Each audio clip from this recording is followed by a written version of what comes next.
Balzac and the Little Chinese Seamstress by Dai C.G.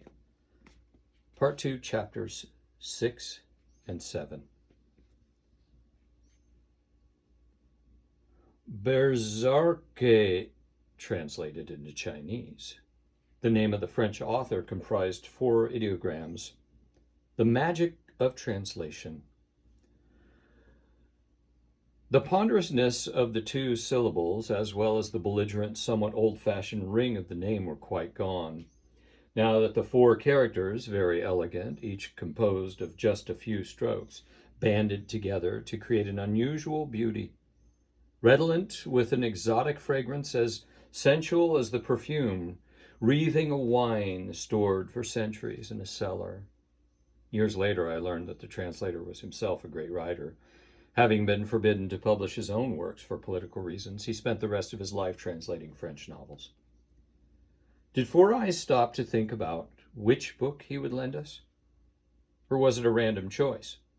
Perhaps he picked it simply because of all the treasures in his precious suitcase, it was the thinnest book and the most decrepit. Did he have ulterior motives which we could not fathom?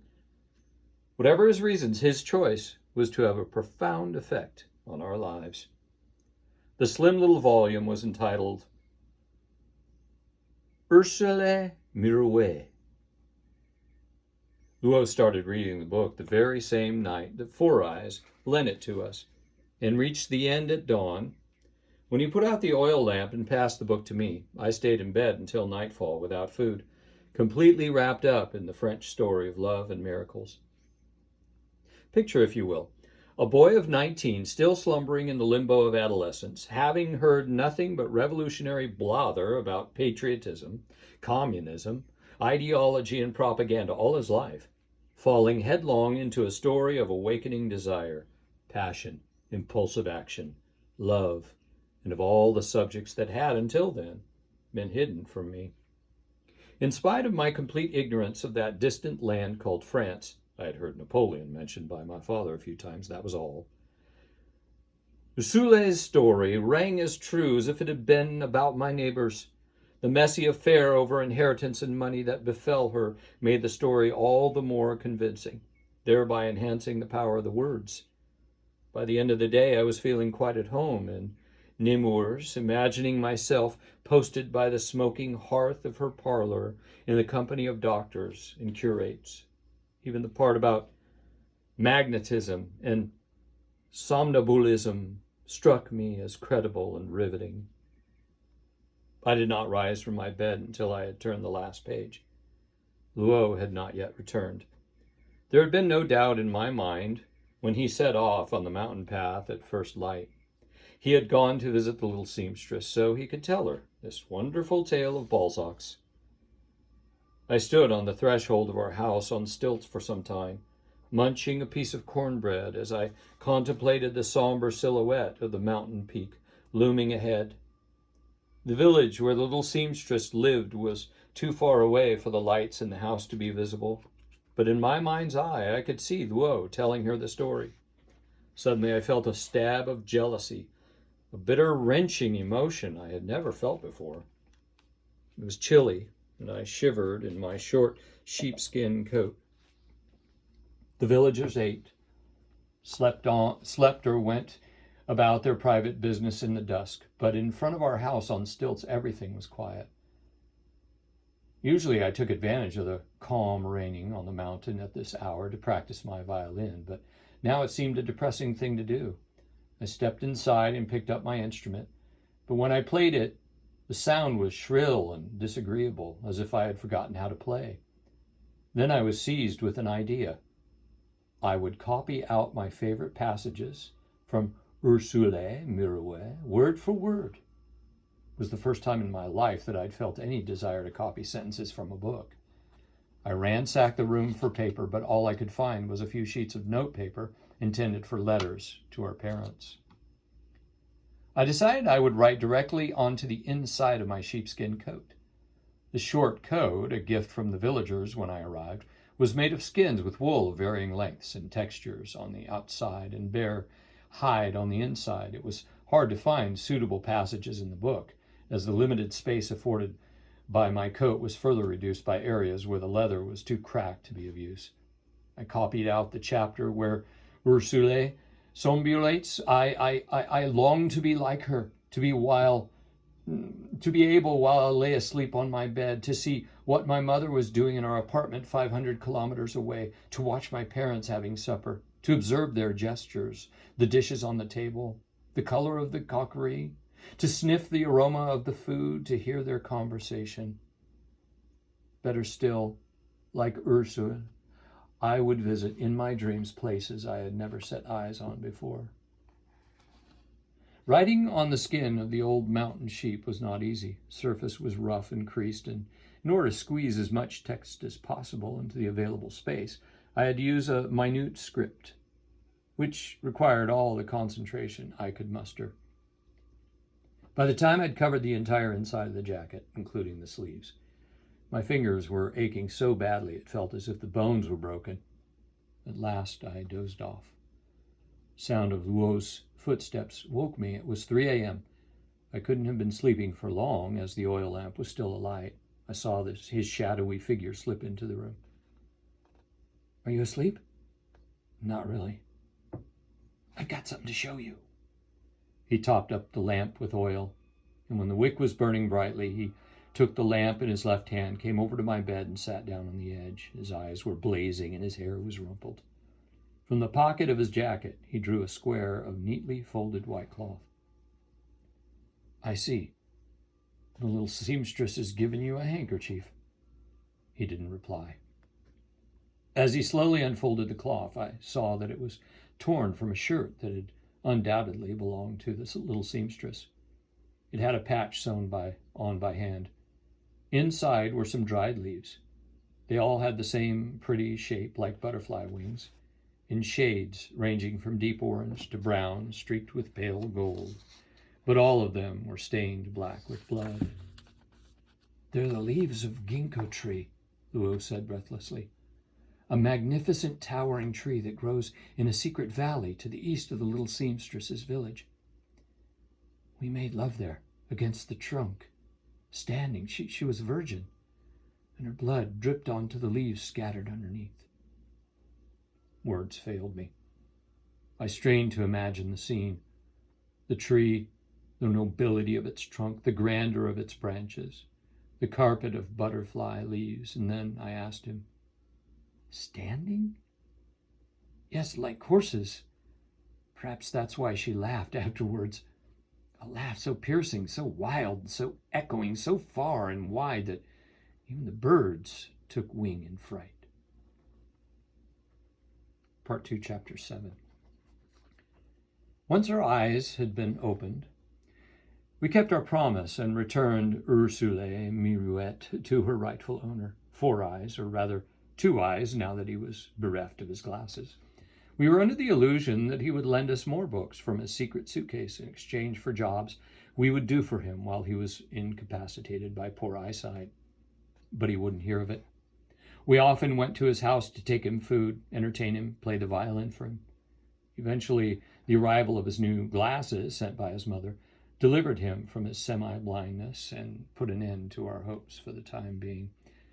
We bitterly regretted having returned the book. "We should never have given it back," Luo said repeatedly. "I could have read it out page by page to the little seamstress. That would have made her more refined, more cultured, I'm quite sure." It was, so he maintained, the extract copied onto the inside of my coat that had given him this idea. Luo and I were in the habit of sharing our clothes, and on one occasion, it was a day of rest, he borrowed my sheepskin coat to wear when he went to meet the little seamstress at the foot of their ginkgo tree in the Valley of Love. "After I had read the passage from Balzac to her, word for word," he explained, "she took your coat and reread the whole thing in silence. The only sounds were the leaves rustling overhead and the faint rush of a distant waterfall. It was a beautiful day. The sky was a heavenly blue, blissful, clear. When she'd finished reading, she sat there, quite still, open-mouthed. Your coat was resting on the flat of her hands, the way a sacred object lies in the palms of the pious. This fellow Balzac is a wizard, he went on. He touched the head of this mountain girl with an invisible finger, and she was transformed, carried away in a dream. It took a while for her to come down to earth. She ended up putting your wretched coat on, which looked very good on her, I must say. She said having Balzac's words next to her skin made her feel good, and also more intelligent. The enthusiasm of the little seamstress's response made us feel even worse about having returned the book. Indeed, we had to wait until the early summer for a fresh opportunity to arise. It was Sunday. Four Eyes had made a fire in his yard to heat a cauldron of water, which was raised up on a couple of stones. Lo and I were surprised to see him so busy around the house. At first he didn't talk to us at all. He seemed weary and dejected. When the water boiled, he took off his jacket with a look of distaste, dropped it in the cauldron, and held it down with the aid of a long stick. Wreathed in thick steam, he kept stirring his miserable jacket around, while little black bubbles, crumbs of tobacco, and a fetid smell rose to the surface. "Is it to kill the lice?" I asked him. "Yes, I got covered in them in a 1,000-meter cliff." We had heard about this cliff, but had never set foot there ourselves. It was quite far from our village, half a day's march at least. "What were you doing there?" He didn't reply. Methodically, he stripped off his shirt, vest, trousers, and socks and plunged them in the boiling water. His thin, bony body was dotted all over with angry red bumps, and the skin was broken and bleeding and covered in scratch marks. "They're huge, the lice on that god-awful cliff. They even managed to lay their eggs in the seams of my clothes," Four Eyes told us. He went into the house to fetch his underpants, which he held out to us before dripping them into the cauldron. God Almighty, lining the seams there were rows of black eggs gleaming like tiny glass beads. Just glimpsing them was enough to give me goose flesh from head to toe. Lo and I sat side by side tending the fire, while Four Eyes stood over the cauldron, stirring the clothes with his long wooden stick. Little by little, he revealed to us the secret behind his journey to the 1,000-meter cliff. 2 weeks earlier, he had received a letter from his mother, the poetess who had once been famous in our province for her odes on mist, rain, and the blushing memory of first love. She informed him that an old friend of hers had been appointed editor-in-chief of a journal devoted to revolutionary literature, and that he had promised, despite his precarious situation, to try to find a position at the journal for her son. To avoid any semblance of favoritism, he suggested that he publish in his journal the words to a number of popular ballads, that is to say, sincere, authentic folk songs full of romantic realism, which Four Eyes would collect from the peasants on the mountain. After receiving this news, Four Eyes walked on air. He felt completely changed. For the first time in his life, he was suffused with happiness. He refused to go out to work in the fields. Instead, he threw himself heart and soul into the solitary search for mountain folk songs. He was confident that he would succeed in assembling a vast collection, which would enable his mother's former admirer to keep his promise. But a whole week passed without his coming up with a single song line worthy of publication in an official journal. Weeping tears of frustration, he had written to his mother telling her of his predicament. He had been on the point of handing the sealed envelope to the postman when the latter mentioned an old man who lived in the 1,000-meter cliff. This old man, a poor miller, knew all the songs of the region, and although illiterate, he had the reputation of being a champion singer. Four Eyes had torn up his letter to his mother on the spot and had quickly set off on a fresh expedition. "The old man's a drunkard, and he's very poor," he told us. "I've never seen anyone as poor in my life. Do you know what he takes with his liquor? Pebbles. I swear it's true. On the head of my mother. He dips them in salty water, puts them in his mouth, rolls them around, and spits them out again. He says this dish is called jade dumplings with Miller sauce. He offered some to me, but I declined. I didn't realize I'd be hurting his feelings. But after that, he became very irritated. I tried desperately to persuade him to sing for me, even offering him money, but he clammed up completely. I stayed with him at the old mill for 2 days in the hope of drawing him out.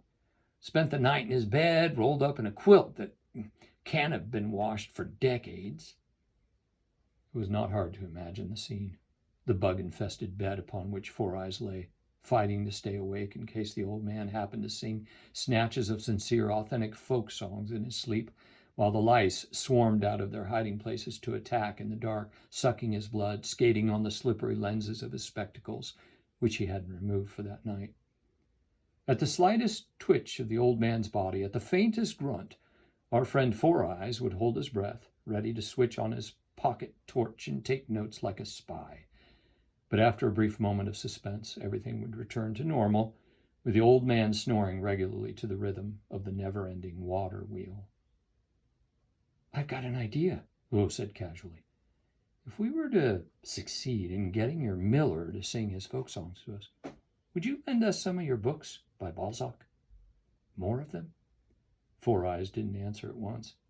He focused his steamed-up glasses on the black water bubbling in the cauldron, as though hypnotized by the dead lice somersaulting among the bubbles and tobacco flakes. Finally, he raised his head and asked Lo, "How do you propose to go about it?"